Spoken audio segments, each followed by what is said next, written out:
America's Morning Headquarters has you covered all morning long. Jen Carfagno is here with a look at what's coming up next hour. Jen, there is so much weather over the next 24 to 36 hours. And, you know, we've got it all covered like you guys have been doing, talking about the severe, but also talking about the snow. And winter storm Kadir is set to bring the highest snow totals of the season to the Denver metro. It could be the biggest in years, actually. So predicting just how much will fall can be tricky, and it's all because of the city's unique topography. We're going to take a deep dive into the Palmer Divide, what it is, why it plays a big role in the weather there. I think this could be an overachiever. It has definitely the ability to do that. And by the way, March is Denver's snowiest month. Right. So this is kind of right on target. Yeah, we've got it all. We are here with you through the mid-morning hours to get you ready for the big events in your neighborhood. Well, the channel has you covered from coast to coast. All eyes are on the Rockies today, and here's right now a live look at Denver, Colorado, where a winter storm is beginning to take shape and could bring feet of snow to the region. Yeah, let's take a snapshot of this. And then see how it changes? It'll be a lot different. You think it has that smell to the air? You know, there is a smell. Distinct smell before the snow. Yeah. It's been a while since I've smelled that, but it's true. Yeah. We need a before and after. Yeah, we are going to rain first in Denver, and then we'll see a changeover. So we got to break that down here. The system itself is going to be swinging in through the four corners, so we'll talk about that. Plus, we've got a lot of rain and storms to the east. Yeah, so lots to follow. Our winter storm here already starting out. Texas, Lufkin, all the way through Alabama, maybe even into Georgia. This is Friday's forecast here, and then we'll look at the potential of those storms lingering into Saturday as well. Another weekend, another chance of storms coming into the south. I mean, this is, you can't make this up. This happens. Easy to forecast. Yeah. You just say it's the weekend. Oh yeah, rain. It's going to rain. My cat can forecast. I don't even have a cat. I can make it. It's good to have something you had a cat. Yes. It is going to feel like spring here for more than 200 million.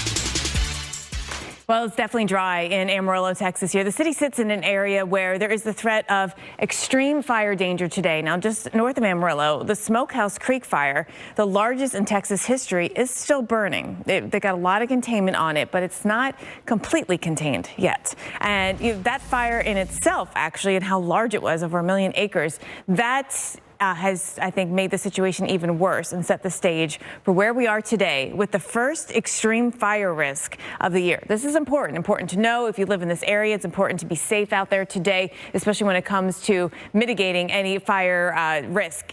Amarillo's in it, Elk City in Oklahoma, you're in it as well. When we look at the fire weather impacts and you get to this extreme level, so we had elevated the day before, we had some critical, now we're at extreme, and that's when fires can start quickly and they can spread furiously, and it may be unmanageable. And so that's the concern on a day like this here. One little flame, one little spark can really create a big fire in a matter of just moments. And so we've got this extreme fire potential across this area, and we've outlined the zone where the Smokehouse Creek fire is. You can see that burn scar and then the large area surrounded. So it's fully within it. That's an area, of course, that is void of a lot of vegetation because of what is burned, but it also, just with the heat that the fire itself created, dried out some of the surrounding vegetation as well. So again, part of the story. It's 89% contained. It's more than 1 million acres, our largest fire in U.S. history. And you look at the zone that we're watching today with not just that area. We've got red flag warnings up beyond that, down to Lubbock and eastern New Mexico, up through western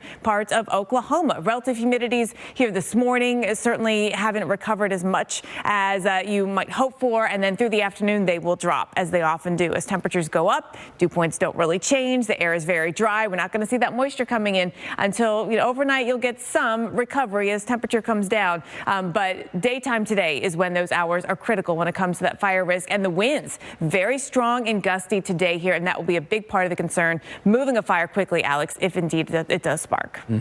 Well, everywhere you look. We are here with you through the mid-morning hours to get you ready for the big events in your neighborhood. Of course, the Weather Channel has you covered here from coast to coast. All eyes are on the Rockies, where a big-time snow event is upcoming. Here's a live look at Denver, Colorado. We were talking about this off camera. Jen, you're thinking maybe pushing 20 inches in the Denver metro? I think it's possible. I mean, this is the type of storm that can overachieve. When I say overachieve, we always know there's a range. And when you look at a city like Denver, I mean, there's a chance you only get 5 or 8 inches.